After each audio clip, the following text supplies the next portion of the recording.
Okay, we are live. So, welcome everybody to Spark Slash Fiction. I'm Hope Welborn, and I'm going to be hosting our interview tonight with Laura L. Zimmerman. We are so excited to have Laura with us tonight. And let me introduce you to her. I'm going to read her little bio here so you can get all the good information. Laura L. Zimmerman lives in a tiny rural southern town in south central Pennsylvania with her husband, daughters, and 4 adorable kitties. Besides writing, she's passionate about loving Jesus, singing loudly, and pretending to do yoga. She's an avid coffee and tea drinker, enjoys learning ASL, which is American Sign Language, and is a sucker for anything Jane Austen related. And thanks to a certain boy wizard, she may or may not be convinced she's the long lost twin of Luna Lovegood. And Laura has been married to her own Mr. Darcy for 23 years. She loves to read and write YA, sci-fi, and fantasy and middle grade mystery. And her favorite tropes are enemies to lovers and grumpy and sunshine. So we are just so glad to have her here. So we had Laura as our featured author and our summer 2022 issue, which was our all fantasy issue. Love is Magical, which was so much fun to do. This is the first time we'd done a full, just all fantasy. And we had the best time. We had such great submissions, and your submission, The Message, which you can find on our website, or for her website, you can find a link. And then she actually submitted a story for us for our winter issue that we just did, the epistolary, the stories, love stories told through letters, called Dear Diary, which was adorable. I loved it. So you guys have to go check that one out if you haven't already. So Laura, thank you for being with us tonight. Yay, thank you so much for having me on. This is very exciting. Good, good. So let's start out talking a little bit about Dear Diary, the story that you wrote for our winter issue. Tell us a little bit about the inspiration behind that story. Yeah, I love the idea of romance through letters. Kind of like the old-fashioned two people falling in love through letters.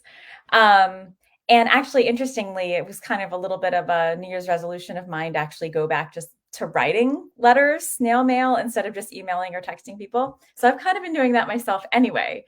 Um, but yeah, I just love that idea. And it's just, I feel like it's something that's lost, obviously. And it's not that, as a society, we've purposely tried to lose that. It's just that we've got technology now, and it's so much quicker and easier to text someone or email or what have you.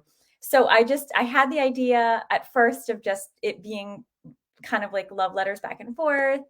But then I thought it would be also fun to actually go ahead and do a little crossover with modern technology and have that kind of be a little bit of the villain. That's the problem that arises, the tension that arises between the two. And so it actually is a story that takes place as diary entries, but it is the main character is telling her story about how she is corresponding with a man through letters, and she's kind of falling in love. But she's also texting him at the same time as she's planning their dates. And so the texting part causes some confusion from what she's reading in his letters. And I will let you all go on and read the story so I don't ruin the whole thing. Yeah, But I just thought no that was kind of a spoilers, no fun spoilers. crossover. It's too good. Yeah, The twist is too good. no spoilers. So I just thought that was a fun twist between the handwritten letters and then also modern technology. Yeah. And it's so funny how many times that you text someone and they write back and go, "Are you angry?" Like your tone doesn't come through, Yeah. in a text, and you miss a lot of that. I think, and I was thinking about that the other day. I was talking to a friend about the fact that people don't handwrite things. They text, but even now, most of the time, people just do like talk to text and they speak it, and it just, Yeah. we're even losing the ability to do this. We What do we are, because do? it's faster to record yourself It and is, then hit yeah. send. No, I'm guilty of it myself. If I have a lot to I say, do. I'm just going to record it. But it was a great story, and I just Thank loved when I saw your name come through, and I thought, how cool that someone you. who was one of our featured authors decided to also just submit to another issue and have fun with writing flash fiction because it's so much fun. It is so much fun, and that's something on my website. I actually have a whole section called Flash Fiction, because years ago, it was my favorite form of writing, hands down, and I did it all the time. And I have, I've branched out since that time, and I do a lot of other kinds of writing. So this outlet was awesome. I love being able to submit to Spark because I just love Flash Good. Well, we Fiction. love you submitting to Spark. Anytime you want to write a story for us, send it in. So Well, okay, so that kind of brings us to the next question about your writing journey. So tell us how you got started with writing and how your journey has progressed. Yeah, it's funny because I feel like this is so common among a lot of other writers and authors I talk to that, they say, "Oh, I've been writing my whole life." And I mean, it really is true. I have my first story from when I was 7 years old, and I did the pictures with it because, you had to draw the pictures with the story. And it was Attack of the Killer Tomatoes, which I don't know where that came from, but it was I my love it. it's very me. It's very on brand for me. But Even at 7, she was even on at brand. I 7. love it. But I love no, it. I still have I'll every once in a while, I'll unpack another box and I'll find another manuscript I wrote in like ninth grade or, 11th grade or whatever, and I have all these stories. And it's just something I've always done. And I ended up graduating with a Bachelor of Music. And then I did, I homeschooled my children. I did a few other things in life. And it really wasn't until about 10 years ago, I would often get an idea for a book and I'd go into my bedroom and I'd lock myself away for about 3 months and I would write the whole thing. And then it would just sit on my laptop. So it was about 10 years ago that my husband challenged me and said, he just didn't understand why I would take the time to write an entire book beginning to end and then just let it sit on the laptop. Yeah. And so he just said, in the next year, I would like you to just look into it, whether it's self-publishing or you try and get an agent and do traditional publishing. And he said, I'll give you 1 year to work on it. And if you don't, I'm just going to find one of your books on your laptop and I'm going to publish it for you, which was the fire I needed because, of course, none of those books were edited or revised at all. So Yeah. that would have been embarrassing. Yeah. So yeah, that actually just started the journey. And, at first it was really just a little bit like, I thought it'd just be a part-time hobby thing. But the more I got into it, I've spent about, like I said, 10 years just not only going to conferences and day workshops and doing online workshops now, especially with like since COVID, Yeah. but also connecting with writer groups and online writer groups and just like the Instagram community. I've connected with so many other writers and authors and publishers, editors, and just I've really kind of gotten so deep into it that it's just my love for it has grown. It really was a hobby for so long. And I just, over the years, it's almost like a yearly thing. I'd sit down and talk to my husband and we would actually pray about it. I'd be like, God, what am I supposed to do with this again? Yeah. And, it's just really grown to this point where I don't call it a hobby anymore. And I don't even say I'm a part-time writer. I mean, when people ask me, I just say, I am a writer and an author. Yeah. This is what I do. And so, yeah, in the past, over the 10 years, I have gotten an agent. I've also now currently don't have one. I parted ways amicably, which is awesome. I'm still good friends with her. That's And, great. Yeah. I have published with small press. I've also self-published, and I'll be doing it again this year. And so I just enjoy the whole process across the board of every aspect of the writing community. And so that's pretty much where I am right now. And I did attend the Juniper conference this past weekend with the Writer Sanctuary. And one thing that they mentioned, which just really, I realized this is exactly what I've been living, is that, there's something just, they said every so often you may need a new equilibrium where you just kind of like step back, take a look at your writing journey and say, am I going to continue to stay here or am I going to do something different, not necessarily something like better. It can be just something different. Yeah.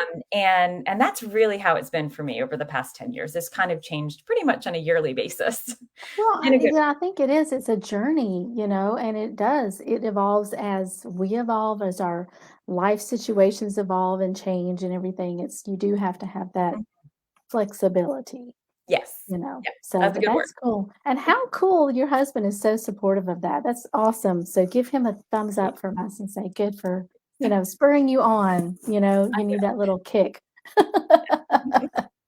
So you mentioned like hiding yourself away for 3 months to write. Now, is that still currently kind of like what does your writing process look like now? Yeah. So, previously there's the whole idea of, are you a pantser or a plotter?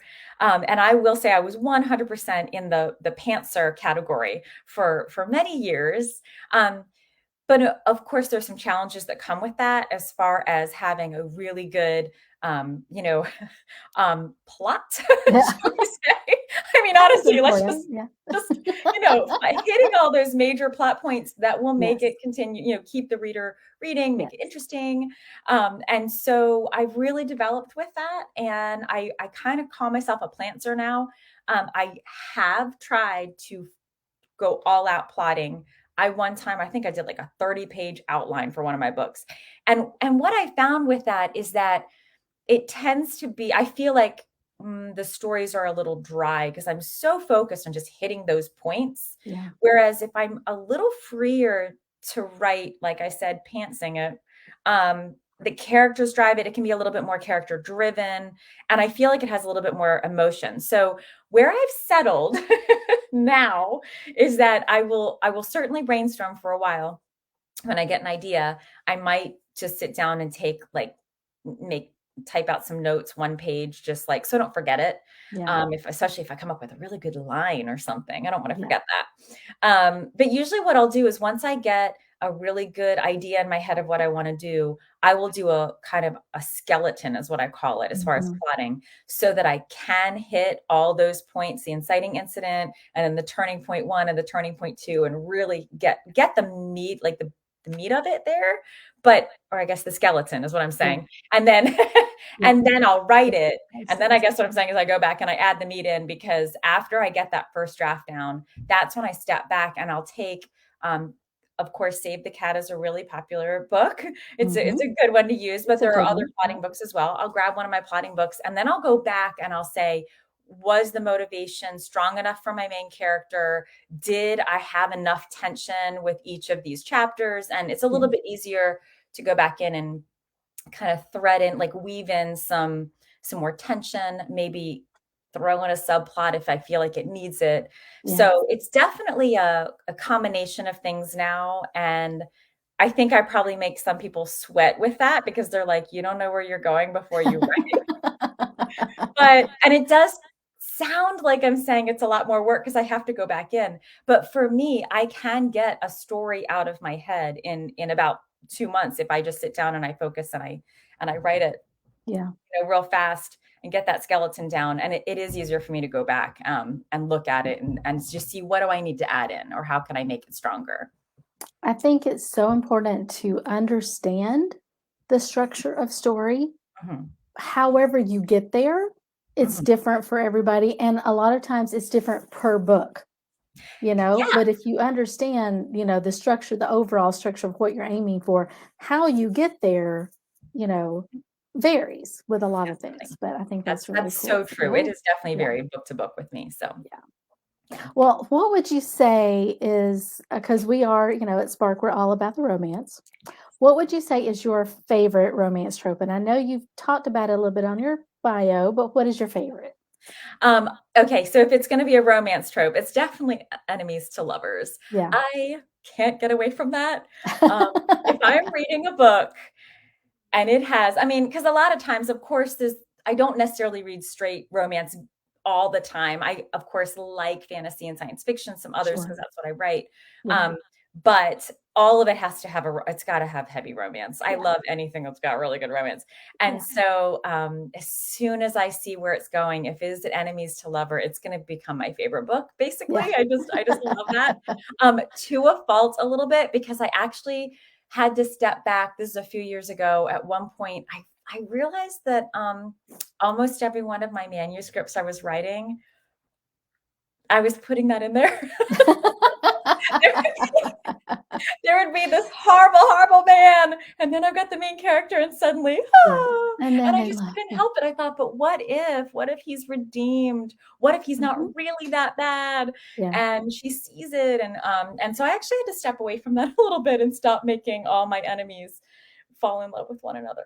Well, I think it's popular for a reason. We all tend to relate to that and that idea of redemption. I mean, you said you called your husband Mr. Darcy, and I mean, Oh, we gotta go P&P. I mean, you just don't get better than that. And then even going all the way back to, like, one of my favorite childhood stories, of course, Anne of Green Gables, and you've got Gilbert and Anne. I mean, like, it's so ingrained in us, that it idea of and there's such a fine line between love and hate, and that just all you need is a little flip that you realize that person is, the one. So we love that one. That's a great one. is. Yes. That's So good. I don't think you have to be too worried about taking that out. Okay. So, well, you did mention some of the sweet romances that you like to read in the fantasy too. So tell us, name us like maybe two or three of your favorite things that you've read in the last little while. Yeah.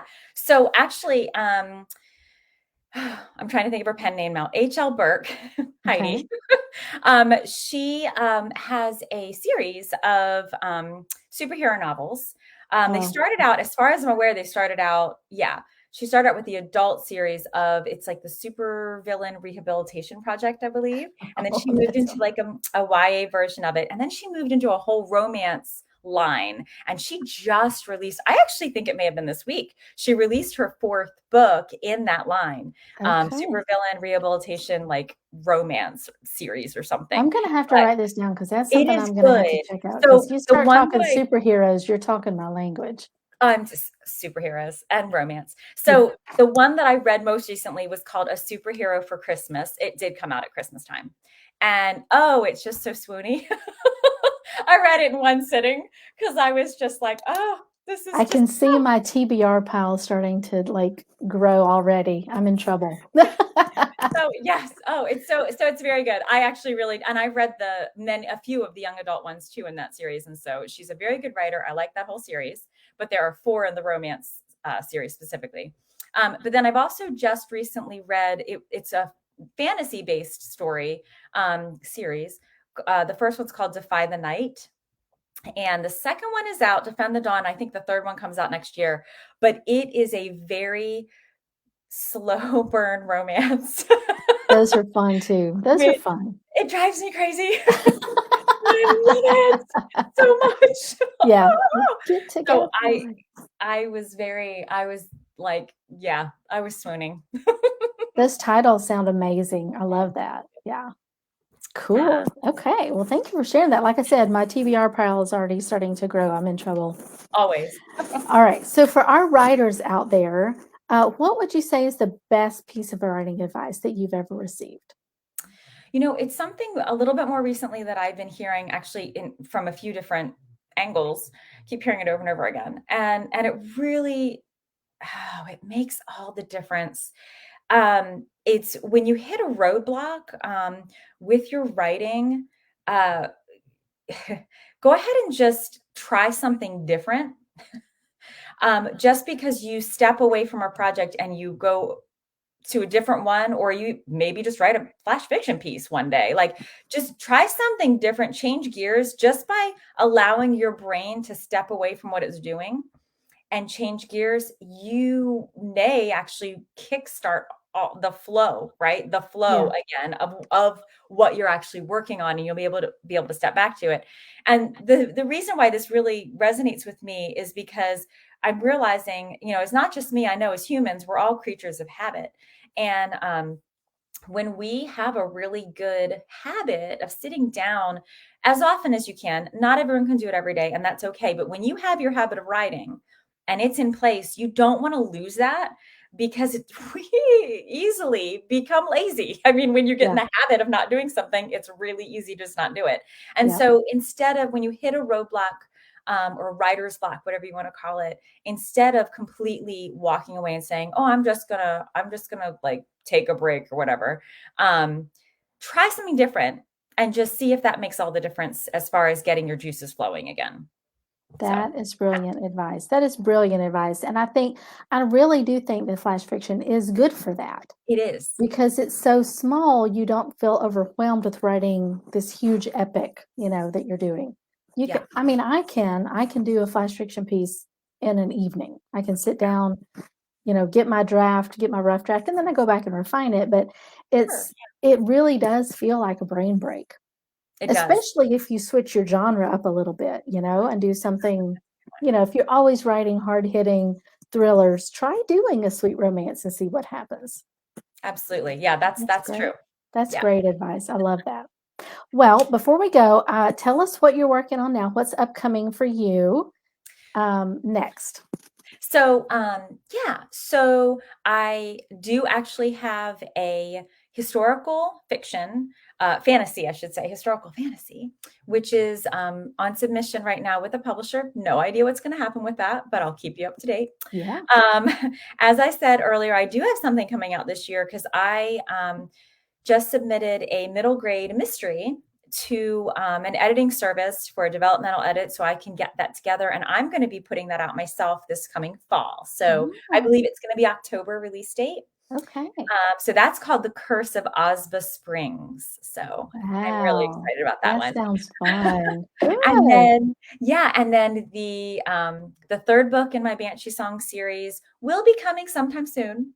I am in talks with the publisher L2 Publishing right now, and we don't have a date. I don't know if it'll be this year or next year, but it's coming soon.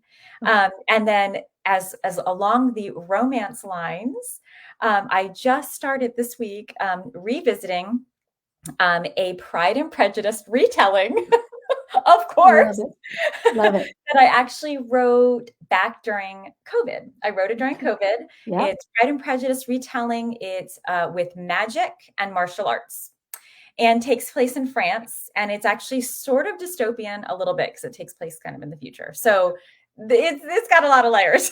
That sounds But so much fun, just though. I to love say, and it. I'm going to just start cleaning it up. I don't know what's going to happen with that one. I don't know if that'll be one that I'll submit to a publisher or if I'm going to put that one out myself, but it's going to come out sometime, like some way you'll get to read it. So That sounds so much fun. I love that. Well, tell our watchers, our listeners, where they can find you, where they can connect and get all of your good news.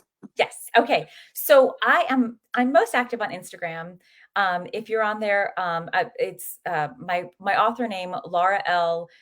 It's Zim instead of because Zimmerman's kind of long. Laura L. Zim author on Instagram. I am also on Facebook under Laura L. Zimmerman and Goodreads as well. Like you can connect with you there. But my website, lauralzimmerman.org, is actually going to have my most updated information, and it has a link right on the front page where you can sign up to my newsletters.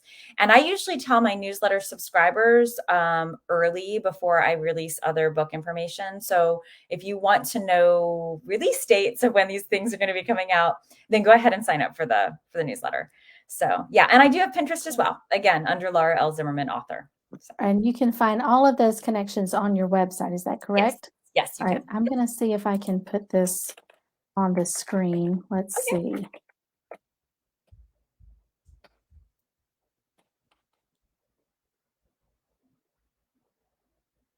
There we go. LauraLZimmerman.org. Is that correct? That's correct. Perfect. Yeah. All right. So if you want all the scoop, Yeah. go to her website, sign up for her newsletter, follow her on social, all the things. So we are so excited. Thank you for being with us tonight. I've had so much fun talking to you. I could talk to This you was all fun. night, but we don't I have all could. night. So. Oh yeah, I could talk for a long time. This was very fun. Thank you again for having Yes. me.